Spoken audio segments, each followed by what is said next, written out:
Welcome back to the Red Zone. We wrap things up, as always, with North Central College Sports Information Director, Clark Teuscher.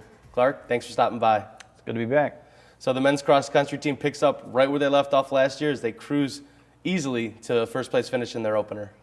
Yeah, I mean, really, they treat that meet as kind of a workout to see where everybody's at in terms of their fitness coming back off of the off season, and certainly some positive results in that respect.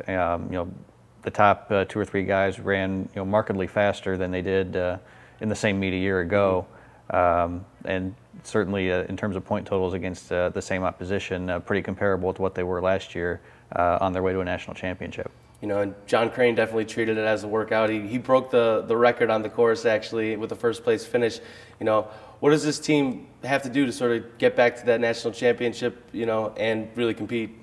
Well, John was almost a minute faster than he was the previous year on the same course. So certainly he's a lot more fit than he was at this point a year ago when he was about 15 seconds away from being an All-American at the national championships. So to have a guy kind of stamp himself as a individual national championship contender this early in the season is pretty remarkable. And it's kind of a show of how much he's improved since he's been there. Really for them, it's going to be about staying healthy and continuing to make sure that they can train at a high level. And the performances at the races and everything will take care of themselves, I think. And on the women's golf team, they were towards the front of the pack in their first 2 meets as they come home with 2 second-place finishes. Not too shabby for the golf team.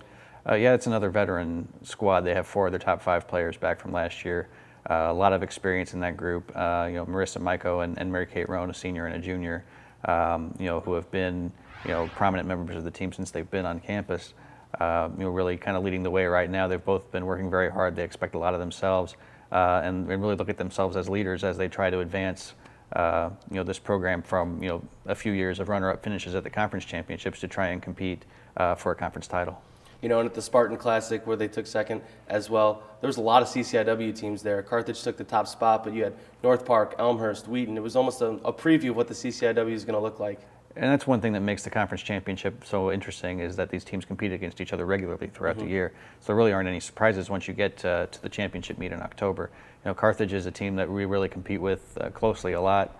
Kind of goes back and forth. We've had the luxury of being able to finish on top of them at the conference meet, which is a 54-hole event. It's the only one we go to all year.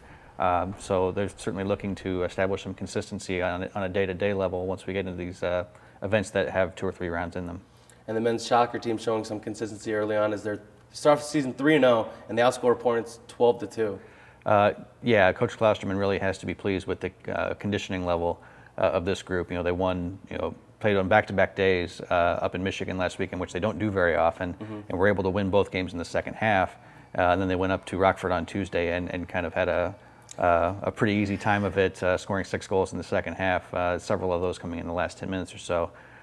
So in terms of having a team that's built to play a lot of games in a row, like in a playoff situation and play against high quality competition and being able to put games away in the second half, he's got to be very pleased with where he's at right now. Yeah, and those 7 goals against Rockford College were the most the Cardinals have scored since August of 2008.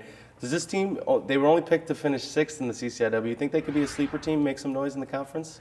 I think they felt that they would be picked higher than that, so I think they're using that as a bit of motivation going forward. They've got a lot of guys who have some experience, several 2- and 3-year starters, so they felt like that maybe they deserve to be ranked a little higher, but they have to go out and prove it. So I think that's kind of the way that they've looked at that, is not necessarily as a disrespectful type of thing, right, but something to motivate them to kind of improve and get better. All right, Clark, well, thanks so much for keeping us up to date on all things North Central athletics. Thank you.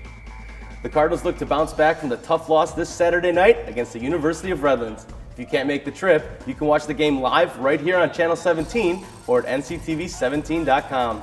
I'm Mark Dahlquist. We'll see you next week.